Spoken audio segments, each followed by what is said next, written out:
10 апрели соли 2025 бо ташаббуси муштараки донишгоҳи давлатии молия ва иқтисоди Тоҷикистон ва агентии назорати давлатии молиявӣ ва мубориза бо коррупсияи ҷумҳурии Тоҷикистон дар донишгоҳ ҳамоиши маърифатии ҳуқуқӣ зери унвони муқовимат бо коррупсия василаи таҳкими устувории ҷомеаи миллӣ доир карда шуд, ки дар он доираи зиёди устодону донишҷӯён ва намояндаи мақомоти татбиқкунандаи сиёсати зидди коррупсионии ҷумҳурии Тоҷикистон ширкат варзиданд. ҳамоиш аз ҷониби муовини ректор оид ба тарбияи донишгоҳ Мастура Буриева ифтитоҳ шуд. зимни суханронии худ номбурда иброз дошт, ки баъд аз соҳибистиқлол гаштан ҷумҳури Тоҷикистон дар қатори дигар душвориҳои сиёсӣ, иҷтимоӣ, иқтисодиву фарҳангӣ ва проблемаҳои хусусияти коррупсионӣ дошта рӯбарӯ гардид. зимни ҳамоиш Буриева Мастура қай намуд, ки сабабҳо ва омили асосии густариши коррупсия дар ҷомеаи мо аз як тараф мушкилоти маърифати ҳуқуқии шаҳрвандон ва сатҳи зиндагии мардум бошад ва аз тарафи дигар омода набудани мардум ба иқтисодиёти бозоргонӣ,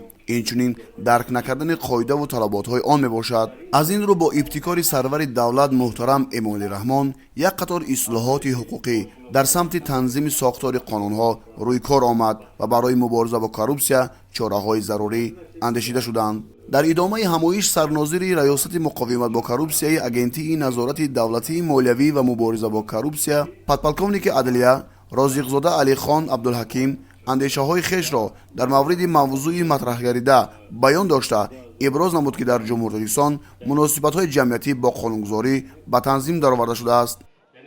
барои мубориза бар зидди коррупсия ҷалби ҷомеаи шаҳрвандӣ, намояндагони бахши хусусӣ ва ташкилотҳои байналмилалӣ ба раванди муқовимат ба он бо фармони президенти ҷумҳурии Тоҷикистон аз 10 январи соли 2007 мақомоти махсусгардонидашуда агентии назорати давлатии молиявӣ ва мубориза бо коррупсия таъсис дода шуд. таи ин солҳо як қатор қонунҳо аз ҷумла қонуни ҷумҳурии Тоҷикистон дар бораи муқовимат бо коррупсия аз 7 августи соли 2020 таҳти рақами 1714 ва 3 стратегия қабул гардид, ки барои муборизаи беамон ва коҳиш додани сатҳи болоравии коррупсия дар кишвар заминаи воқеию ҳуқуқӣ гузоштанд. ҳамзамон номбурда моддаҳои кодексҳои ҳуқуқвайронкунии маъмурӣ ва ҷиноятиро, ки ба ҷиноятҳои коррупсионӣ ва иқтисодии хусусияти коррупсионӣ дошта нигаронда шуданд, мавриди тавсия гардиданд. ҳамин тавр Алихон Розиқзода доир ба пешгирии амалҳои коррупсионӣ ва бартараф намудани камбудиҳои дар ин самт